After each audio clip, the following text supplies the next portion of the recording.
Hi అండి, welcome to mass kitchen. ఈరోజు వంకాయ మామిడికాయ కర్రీ ఎలా చేయాలో చూద్దామండి. మామిడికాయ ఎందులో వేసినా కర్రీకి డిఫరెంట్ టేస్ట్ వస్తుందండి. ఎక్కువ మనం వంకాయ టమాటా కానీ వంకాయ ఫ్రై కానీ అలా చేస్తూ ఉంటామండి. కానీ మామిడికాయల సీజన్లో మామిడికాయ వేసి ఒకసారి వండండి, చాలా బాగుంటుంది. అయితే ఇప్పుడు ఎలా చేయాలో చూద్దాం. నేను ఒక చిన్న మామిడికాయ తీసుకున్నా అండి. ఫస్ట్ దీన్ని శుభ్రంగా కడుక్కుని చెక్కు తీసుకోవాలి. మామిడికాయ కూడా మనం తినే పులుపుని బట్టి వేసుకోవాలండి. నేను ఒక పావు కేజీ వంకాయలు తీసుకున్నా, దానికి ఒక మామిడికాయ వేస్తున్నా అండి. అంత పుల్లగా లేదు ఇది.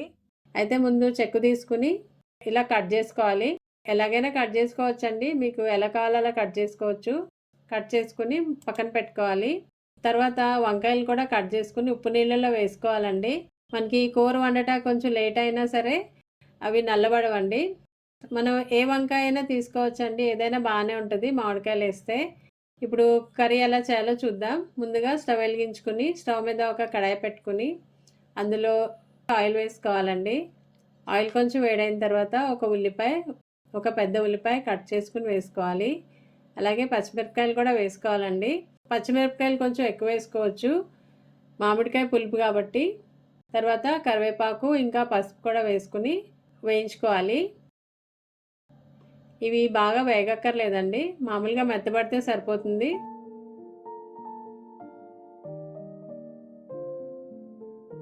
తర్వాత ఒక పెద్ద టమాటా కట్ చేసుకుని వేసుకోవాలి. టమాటా ముక్కలు బాగా మగ్గిపోవాలండి, అందుకే మూత పెట్టుకుని మగ్గనివ్వాలి.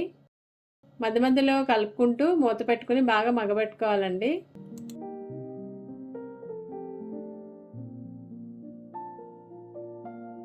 చూడండి, టమాటాలు మగ్గిపోయినాయండి. ఇప్పుడు మనం కట్ చేసి పెట్టుకున్న వంకాయలు వేసుకోవాలి. మొత్తం కలిసేటట్టు ఒకసారి మొత్తం కలుపుకోవాలండి. తర్వాత మూత పెట్టుకుని వంకాయలు మగ్గేంత వరకు మగ్గనివ్వాలి. మధ్య మధ్యలో ఇలా కలుపుతూ ఉండండి.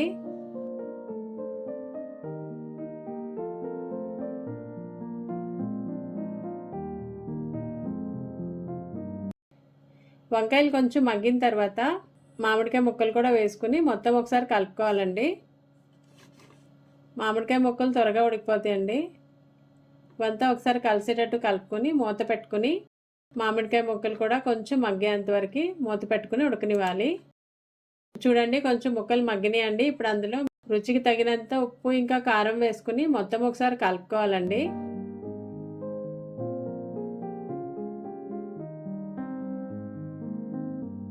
ఉప్పు కారం వేసుకున్న తర్వాత మూత పెట్టుకుని 10 నిమిషాలు మగ్గనివ్వాలండి. మధ్య మధ్యలో కలుపుతూ ఉండండి. తర్వాత ఇందులో ఒక గ్లాస్ వరకు వాటర్ పోసుకుని మొత్తం ఒకసారి కలుపుకొని మూత పెట్టుకుని ఉడకనివ్వాలండి.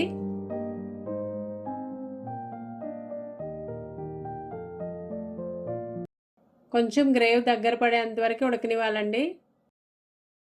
చూడండి, గ్రేవ్ దగ్గర పడింది, ముక్కలు కూడా చక్కగా ఉడికిపోయినాయి.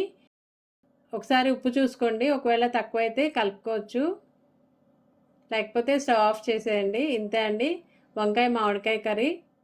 ఒకసారి ట్రై చేయండి, చాలా బాగుంటుందండి. వీడియో నచ్చితే ఒక లైక్ చేయండి. Thanks for watching.